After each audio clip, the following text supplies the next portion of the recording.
memorize a simple message in any language or dialect with understanding, and to compute or perform basic mathematical operations.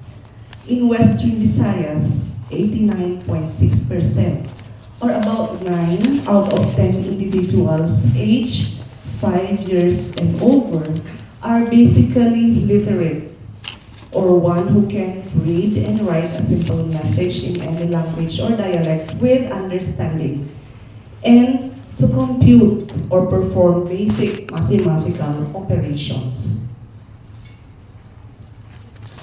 By region, the basic literacy rate was highest in Region 3, that is Central Luzon, at 92.8%, followed by Cordillera Administrative Region at 92.7%, and Region 4A or Calabarzon, 92.6%. So Region 6 ranks 8, along with Region 1 at 89.6%. So there are 9 regions that are or that have lower basic literacy rates than Region 6. The lowest basic literacy rate was observed in BARC, or the Bangsamoro Autonomous Region in Muslim Mindanao, at 81.0%, followed by Region 8 at 85.1%, and Region 9 or Zamboanga Peninsula, 86.4%. By province in Region 6, the basic literacy rate was highest in Aklan at 92.1%, followed by Guimaras at 91.2%, and Antique at 90.1%.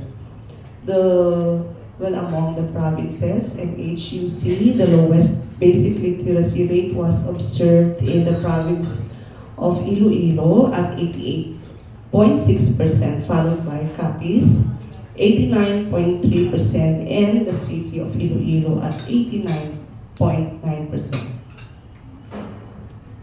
So by sex, we could see that the females aged 5 years old and over showed a higher basic literacy rate at 90.8% compared to males on the same age range at 88.4%.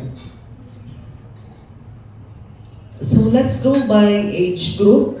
In Region 6, the highest basic literacy rate was noted for the age group 20 to 24 years old at 96.5%, and lowest in the oldest age group, that is for 60 years old and over, with 75.0%. So the second lowest age group was noted in the 5 to 9, or the youngest age group, 5 to 9 years old, at 79.4%. Based on the highest grade completed, individuals who reached or completed post-baccalaureate recorded the highest basic literacy rate at 98.3%, while those who have no grade completed had the lowest rate at 19.0%. The basic literacy rate progresses with educational attainment as shown in the graph.